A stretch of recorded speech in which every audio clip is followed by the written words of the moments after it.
parce que je fais pas ma cuisine, je vais être chez moi. Ça, c'est une manière égoïste et comme ouvrir son restaurant, c'est ouvrir pour les autres, tu ne peux pas fonctionner de manière égoïste. Tu dois être apaisé au fond de toi.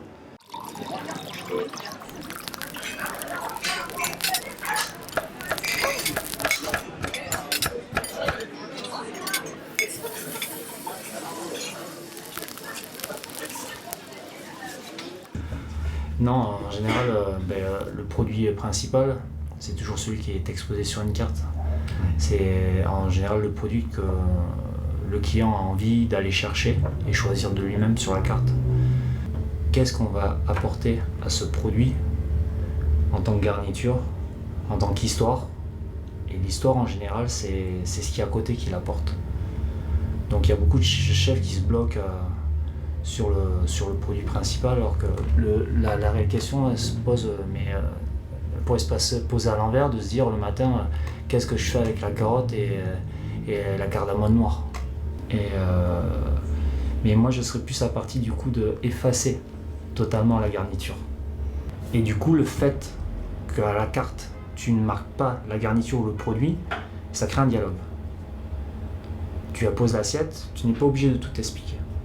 Je n'ai pas choisi ce métier-là pour ne pas échanger. Tu te retrouves à un moment donné, tu as envie de créer des choses espiègles, des choses un peu régressives, des choses un peu perturbantes, qui font que tu as envie que ça crée du dialogue. Après, c'est toute une démarche gustative qui se met en place, de se dire qu'est-ce qui se passe derrière à côté. Et l'histoire aussi et le cheminement interne d'un client va commencer à décortiquer, mais de manière très simple, sans réfléchir, sans que ça devienne très cérébral. Mais il va commencer à manger et il va voir qu'en fait, c'est la garniture qui va l'attirer, qui va l'interpeller. Et c'est tout un travail psychologique qui va se mettre en place naturellement, mais vraiment naturellement. Au contraire, si tu cherches tout à expliquer, la personne, quand elle va manger, elle va essayer de rechercher toutes les saveurs, alors qu'il doit les chercher naturellement. On pourrait vraiment partir, peut-être jouer le jeu complètement à l'inverse, où il n'y a pas le produit neuf qui est marqué, et toutes les garnitures sont marquées au détail de chaque plat, et au final, les gens se laissent porter, et toi, en fonction de ce que tu as dans tes frigos, ou de l'envie du client, tu dis, vous souhaitez quoi, un riz de veau? Là, j'ai fait rentrer 3 rougets ce matin, est-ce que vous voulez rouger dessus?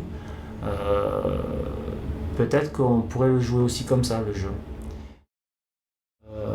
Tu ne peux pas avoir un serveur qui ne peut pas porter intérêt du coup au travail qu'il y a en amont, parce que si tu n'exposes que le produit noble, il est obligé d'aller se renseigner, de savoir mais quelle garniture il est possible que vous travaillez dessus. Donc malgré tout, tu l'obliges à réfléchir. Si je prends la carte avec mon maître d'hôtel et mon associé, on l'écrit totalement de A jusqu'à Z, que ça soit pour mes cuisiniers ou que pour ma salle. Si tout est écrit, d'une certaine manière, les gens se laissent porter à la lecture. Et elle n'est pas active. Si le service n'est pas bien, pour moi, c'est 2 tiers. Et la cuisine, c'est 1 tiers.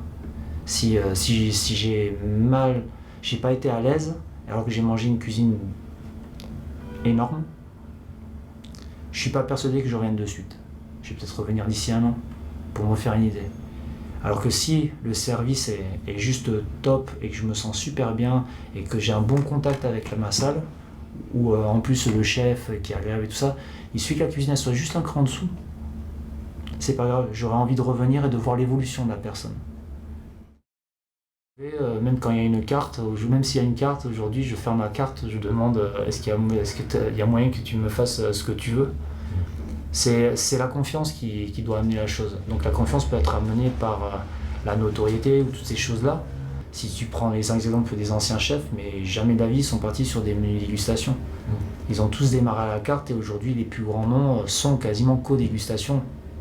Le dégustation, pour l'heure d'aujourd'hui, si tu n'es pas connu, les gens ne veulent pas ça. Ils veulent d'abord apprendre à découvrir la personne dans sa cuisine et avoir le choix. Donc après ça peut être frustrant pour un chef de cuisine d'en avoir sous la semelle, d'avoir des envies profondes. Mais à un moment donné, il faut être capable aussi, tu vois, de se dire, ouais, mais là, j'ai pas les bras pour.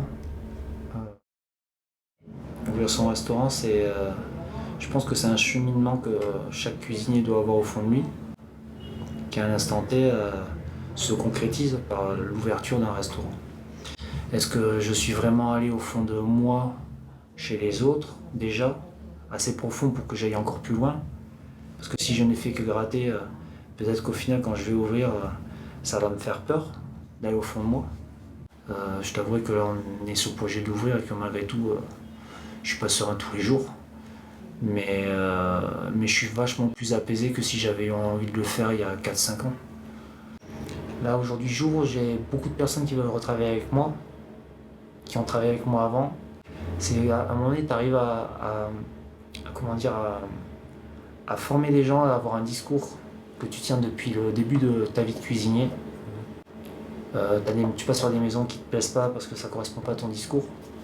Et quand tu arrives sur la finalité de ton lieu et que tu es toi-même et qu'au final tu continues à aller dans ta démarche et qu'il y a derrière, il y a des gens qui font Mathieu, mais on veut faire l'ouverture avec toi, tu sais que c'est le plus beau cadeau de ta vie qu'on puisse te donner.